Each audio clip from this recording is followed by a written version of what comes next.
Now, there are some rumors flying that Ferrari is going to be getting rid of the V12 in the Purosangue and putting in a V8. And I really hope it's not true because that was the only redeeming quality about the car, honestly. Because, I mean, what is the Purosangue? The Purosangue has always been a controversial car because when everyone heard about the Purosangue, everyone's expecting an SUV, a Ferrari SUV to come out, a rival to the really awesome and popular Lamborghini Urus. And when it came out, well, it didn't really compete with the Urus. It wasn't an SUV, and Ferrari isn't calling it an SUV.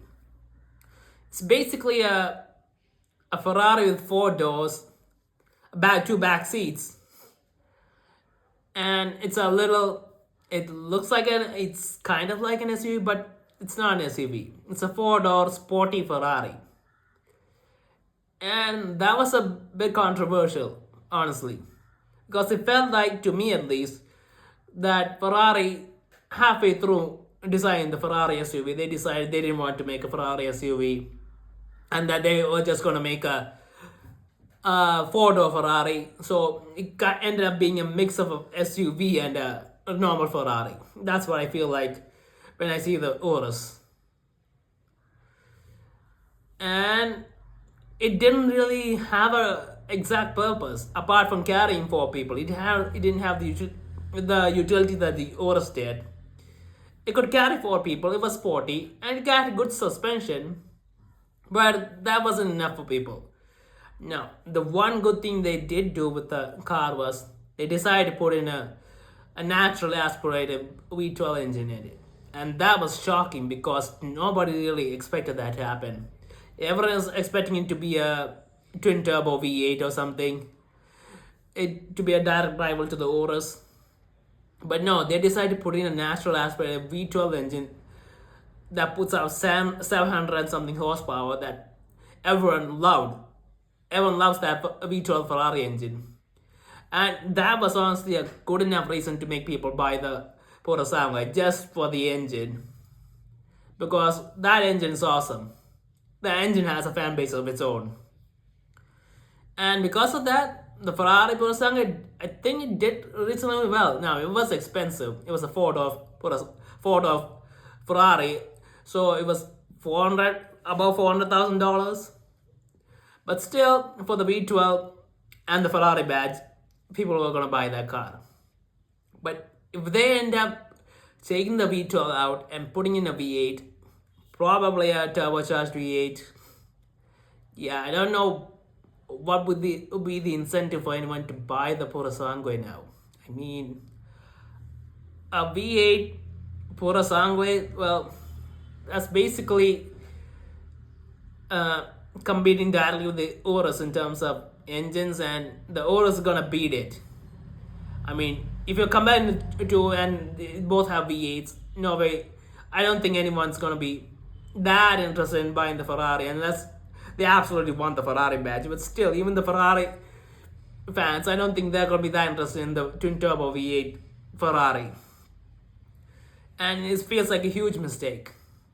And think about it.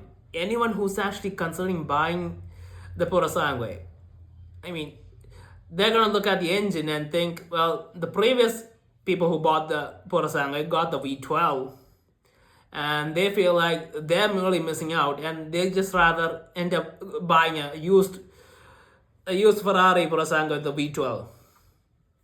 I mean, the car would be cheaper, and well, the new V8 Purosangue might also be cheaper since the engine's downgrade. If the engine is downgraded, there's probably a reduction in price. But still, I think people would rather just buy the used Purosangue instead. And even the people who are willing to buy the new Purosangue with the V8, well, they're gonna have a bit of a guilt because the other people have the V12 and they don't. Everyone loves that V12. Now, if it was a natural aspirated V12, well, I guess that would have been a bit more okay, but it probably won't be. I mean, in terms of power, I don't know how much power the natural aspirated V12 can give and V8 can give. So yeah, they're gonna guilt for buying it, and most people aren't gonna buy it. And this sounds like good news for the people who already have the Purosangue, because the values of those cars are gonna go up. Because the V12 engine has now become a limited production car, and it's a true limited production car when you think about it, because the engine's limited. There's only a certain number of cars that have been made. And I don't know how many cars there are, but what are the values? They probably hold now, or maybe even go up depending on the Ferrari, because it's a Ferrari. But still, the people who already own the Purosangue, they're looking good right now. Now, I don't think anything's confirmed yet, and I hope it's not true, unless they have no choice and they have to do it for emissions. But I don't know how that works exactly.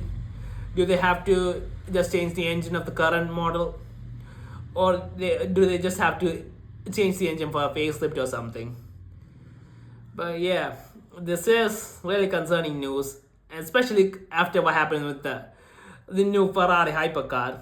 I mean, everyone was expecting a V12 in it, and they decided to put in a V6 in it, and that would have been understandable because of emissions and regulations. But they still kept making V12 cars, so people weren't really happy about it. Yeah, sure, it's a good V6, but never mind the V12.